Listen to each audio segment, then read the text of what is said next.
Hello friends, welcome to my YouTube channel new life education centre. आज आप लोग पढ़ेंगे एनसीईआरटी क्लास 11th का यूनिट 1 समूचे और फलन। यूनिट 1 का जो हम लोग का फर्स्ट चैप्टर है यानी अध्याय 1 वो है हमारा समूचे, जिसे हम लोग कहते हैं सेट्स। इंग्लिश में हम उसे क्या कहते हैं? सेट्स। सबसे पहले हम लोग यहाँ पे समझेंगे कि समूचे का अर्थ क्या होता है, मतलब समूचे का मतलब क्या होता है, समूचे आखिर बनता किससे है, समूचे कहते किसे हैं। तो जो समुच्चय जो हमारा होता है, समुच्चय का जो अर्थ होता है वो होता है संग्रह। समुच्चय का अर्थ क्या होता है? संग्रह। यानी संग्रह का मतलब इकट्ठा करना। अगर किसी चीज़ को आप इकट्ठा कर रहे हो वो क्या हो जाएगा?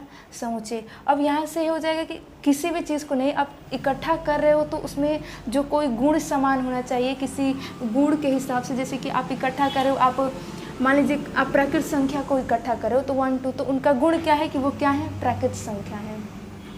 संग्रह कर रहे हो, और संग्रह करने के लिए संग्रह किस चीज़ का होना चाहिए? तो सुपरिभाषित होना चाहिए, मतलब कि एकदम सुनिश्चित होना चाहिए और सुपरिभाषित होना चाहिए। संग्रह कैसा होना चाहिए? सुपरिभाषित। सुपरिभाषित का मतलब होता है कि उन सारे जो वस्तु का आप संग्रह कर रहे हो उनका गुण जो होना चाहिए, कोई विशेष गुण उनमें समान होना चाहिए।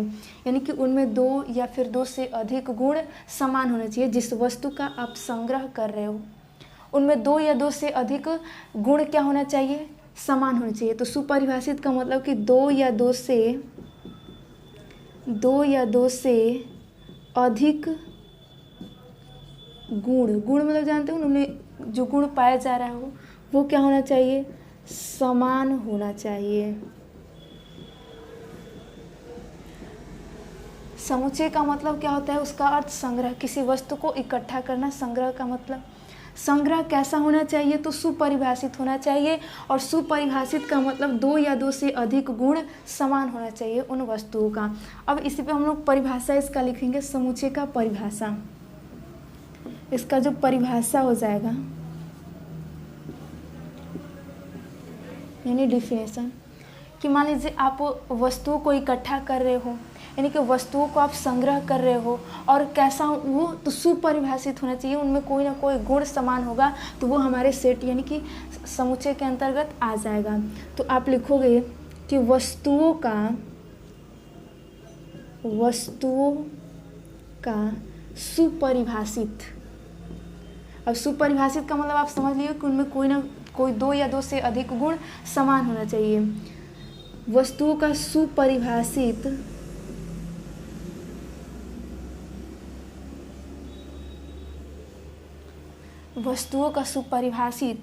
संग्रह को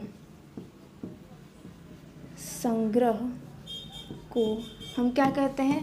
तो समुच्चय कहते हैं। वस्तुओं के सुपरिभाषित संग्रह को समुच्चय कहते हैं। यानी आपका परिभाषा बनी है कि वस्तुओं का सुपरिभाषित संग्रह को हम क्या कहते हैं? समुच्चय। यानी कि आप अगर कोई वस्तु को इकट्ठा कर रहे हो तो ऐसा होना चाहिए कि उनमें जो गुण होना चाहिए 2 या 2 से या एक भी गुण उनमें समान होना चाहिए। तो वो किसके अंतर्गत आ जाएगा? समुच्चय के अंतर्गत। जैसे मान लीजिए, जैसे आपसे एग्जाम्पल अगर आपसे कह दिया जाए, फर्स्ट नंबर अगर हम एग्जाम्पल लिख रहे हैं, हमने लिखा कि प्रथम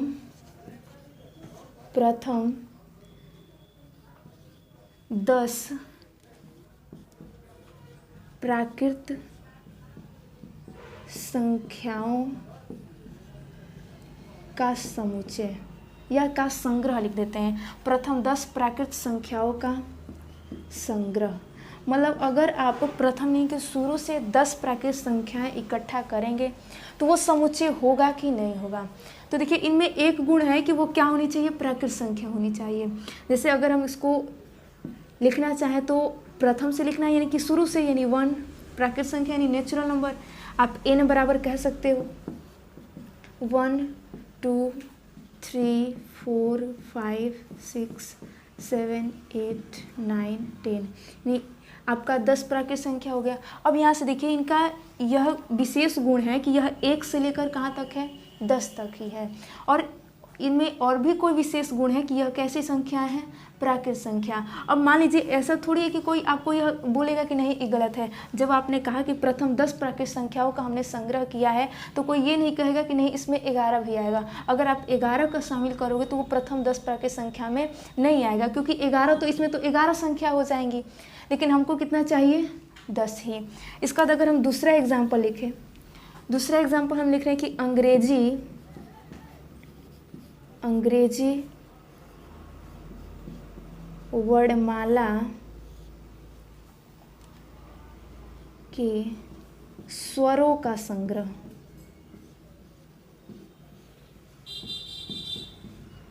अंग्रेजी वर्णमाला के स्वरों का संग्रह। अच्छा, जो अंग्रेजी अल्फ़ाबेट होते हैं उनमें स्वर आप जानते हो 5 होते हैं। कौन कौन? तो ए, ई, आई, ओ, यू। कौन कौन होता है? तो आपका हो जाता है ए, ई, आई, ओ, यू। अब ऐसा थोड़ी कि इन 5 के सिवा और भी कोई बोलेगा कि बी थोड़ी है। बी तो आपका स्वर नहीं व्यंजन में आ जाएगा। तो ये कन्फर्म है कि जो अंग्रेजी आप ABCD पढ़ते हो अंग्रेजी वर्णमाला, उसमें ये 5 ही होंगे, इनके सिवा अब कोई नहीं आएगा। तो जब आप इनका संग्रह करोगे तो वो भी समुच्चय के अंतर्गत आ जाएगा। इसके बाद अगर हम तीसरा लिखें, हमने लिखा तीसरा नंबर कि स्वतंत्र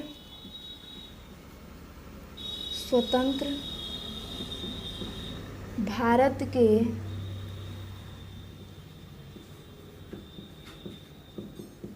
प्रधानमंत्रियों का संग्रह।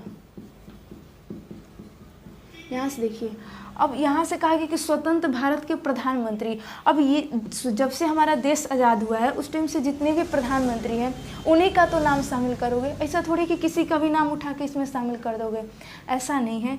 तो जितने भी आप अभी लगभग 16-17 आदमी बने हैं, 17-18 आदमी बने, तो उन्हीं 17-18 आदमी का नाम इसमें शामिल करोगे, उनके सिवा और कोई नहीं आएगा। तो वो भी क्या हो जाएगा, हमारा समुच्चय के अंतर्गत आ जाएगा।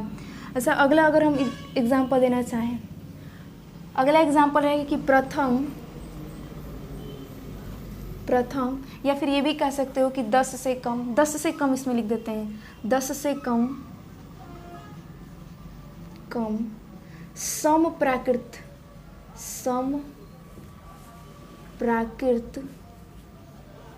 10 से कम समप्राकृत संख्याओं का संग्रह। यानी 10 से कम ही होनी चाहिए। और कैसी होनी चाहिए? तो सम संख्या होनी चाहिए जो 2 से कटती हो, और उसमें और क्या होनी चाहिए? तो प्राकृत संख्या चाहिए, मतलब नेचुरल नंबर। अच्छा, अगर आपसे बोल दिया कि वो बोलिए तो क्या क्या है, तो आप कहोगे 2 है। 1 तो नहीं हो सकता, 1 तो 2 से डिवाइड नहीं होगा। 2 हो सकता है, 3 नहीं हो सकता है, 4 हो जाएगा। इसके बाद 6, 8। अब मान लीजिए 10 से कम लेना है, 10 भी नहीं लेना है, तो 10 के बराबर हम नहीं कहे हैं, 10 से कम ही कहे हैं, मतलब 10 भी, क्योंकि अगर आप 10 लोगे तो ये कहोगे कि ये 10 से कम है, नहीं, 10 से कम नहीं है तो 10 के बराबर है। और हमको किससे लेना है? 10 से कम ही लेना है, तो इसमें 2 आ जाएगा, 4, 6, 8। और ये भी तो इसके सीमित ही है, यानी कि इनका गुण भी समान है कि ये कैसी हैं, तो 10 से कम प्राकृत संख्या है। तो अगर इनका संग्रह आप करोगे तो ये आपका समुच्चय में आ जाएगा। अब मान लीजिए और सारा भी एग्जाम्पल आप कर सकते हो। यहाँ से हम एग्जाम्पल और देना चाहें, 5 नंबर हमने लिखा कि क्रिकेट टीम के खिलाड़ियों का संग्रह।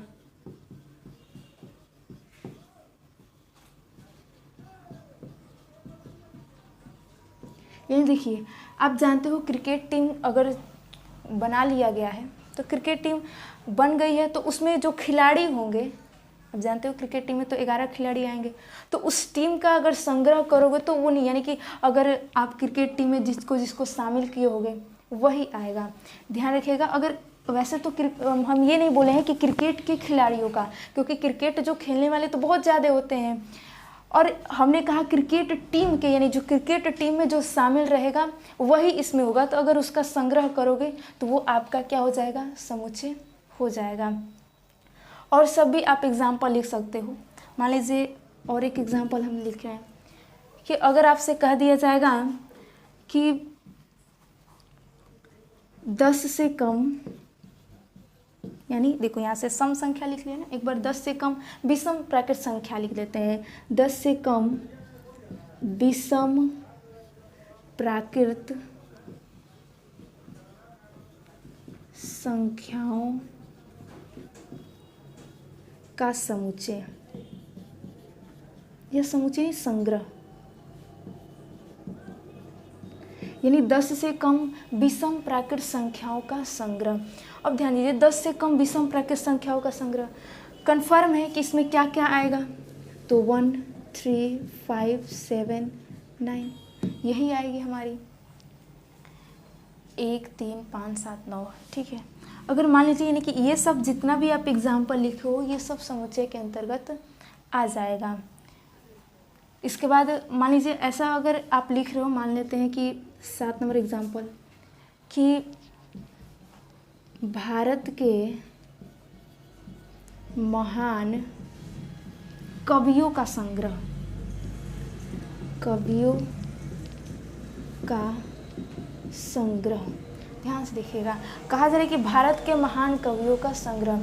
देखिए यहाँ से एक कन्फ्यूज़न हो गया कि आप जिसे महान कह सकते हो, मान लो कि आपने 4-5 कवि का नाम लिया, बोले कि ये भारत के महान कवि हैं, ये भी तो हो सकता है कि कोई आए बोले कि क्या ये महान कवि नहीं है, ऐसा तो कोई पूछ सकता है ना कि भारत के महान कवि आप बहुत 2-3 कवि का नाम रखे, कोई दूसरा कह रहे कि क्या ये महान नहीं है। तो वहाँ से ये होना चाहिए कि आप जब महान कवि कह रहे हो तो सारे का संग्रह हो जाना चाहिए, लेकिन यहाँ पे कह रहे भारत के महान, आपने 4-5 ऐसा थोड़ी कि पूरा लिख डालोगे, पूरा ऐसे कवि का कमी थोड़ी है। तो भारत के महान कवियों का जो संग्रह हो जाएगा वो समुच्चय नहीं होगा। क्यों? क्योंकि जिसे आप महान मानते हो कोई उसे महान नहीं भी मान सकता है, और जिसे आप महान नहीं मानते हो दूसरा कोई उसे महान भी मान सकता है। तो इसके वजह से ये समुच्चय नहीं होगा, नहीं तो ये सारे के सारे समुच्चय हैं। ये भी है, ये भी समुच्चय है, ये भी है और ये भी है। आपका क्रिकेट टीम के खिलाड़ियों का संग्रह, ये भी समुच्चय है। 10 से कम विषम प्राकृत संख्याओं का समुच्चय, ये भी संग्रह है, लेकिन ई वाला समुच्चय नहीं है, क्योंकि आप जिसे महान मानते हो दूसरा कोई उसे महान नहीं मान सकता, और जिसे आप महान नहीं मानते हो दूसरा कोई उसे महान भी मान सकता है। तो भले ही आप नाम लिख देते कि जो हमारे भारत के, ऐसे नाम भी लिखोगे तो फिर नहीं हो पाएगा, क्योंकि जिसे आप मान लो कि आप किसी को कह रहे हो कि वो महान है, दूसरा कोई आए कि नहीं ये तो इससे भी महान है, तो वहाँ पे आपका ये तो क्वेश्चन गलत हो जाएगा ना। तो इसके वजह से ये समुच्चय नहीं होगा। आपको समुच्चय का ही मतलब लिखवाया गया है कि संग्रह, वस्तुओं का जो संग्रह होना चाहिए, और कैसा होना चाहिए, सुपरिभाषित, उसमें कोई पेंडिंग यानी कि कोई कन्फ्यूजन नहीं होनी चाहिए कि कोई गलत आपको काट दे नहीं। अब मान लो यही प्रथम 10 प्राकृत संख्याओं का संग्रह लिखो, इसको कोई काट सकता है, कह सकता है क्या कि इसमें जो आएगा 12 भी आ जाएगा, यानी कि 12 भी आ जाएगा। कैसे 12 आएगा, ये तो 12वीं संख्या है ना, और हमको कहाँ तक लेना है, 10 तक। अगर किसी से बोलोगे तो 1 2 3 4 5 6 7 8 यही बोलेगा 10 तक। फिर गए कि अंग्रेजी वर्णमाला के स्वरों का संग्रह। अच्छा, स्वर लिए हो तो A-E-I-O-U, इसको छोड़ के कोई दूसरा थोड़ी बोलेगा, तो A-E-I-O-U जो हो जाएगा हमारा समुच्चय हो जाएगा। मतलब आपको यही ध्यान देना है कि जो समुच्चय का मतलब होता है कि एकदम जो सत्य बात कही जाए और उनका जो संबंध होना चाहिए एकदम कन्फर्म होना चाहिए। अगर आप 7 नंबर की बात कर रहे हो, 7 नंबर में, तो यहाँ से जो कवि हैं वो तो महान है, लेकिन यहाँ से कंफर्म नहीं है ना कि आप जिसे महान कह रहे हो कोई दूसरा कोई भी उसे महान कहे, ऐसा तो ज़रूरी नहीं है। जिसे आप महान कह रहे हो दूसरा कोई उसे गलत भी मान सकता है कि नहीं, ये इससे भी महान कोई है। लेकिन आप जो ये लिखे हो स्वतंत्र भारत के प्रधानमंत्रियों का संग्रह, ऐसे थोड़ी कि किसी को भी उठा के कोई कह देगा कि प्रधानमंत्री है, नहीं, अभी तक जितना बने हैं लोग उसी को कहेगा। तो ये थोड़ी कि बहुत ज़्यादा बन गए हैं, 17-18 ऐसे लोग बने हैं, तो उनको ही इसमें शामिल किया जाएगा, उनके सिवा किसी को नहीं। तो ये हमारा समुच्चय हो जाएगा और ये समुच्चय नहीं होगा। आज के वीडियो में इतना ही रहने दिया जाए। Thank you.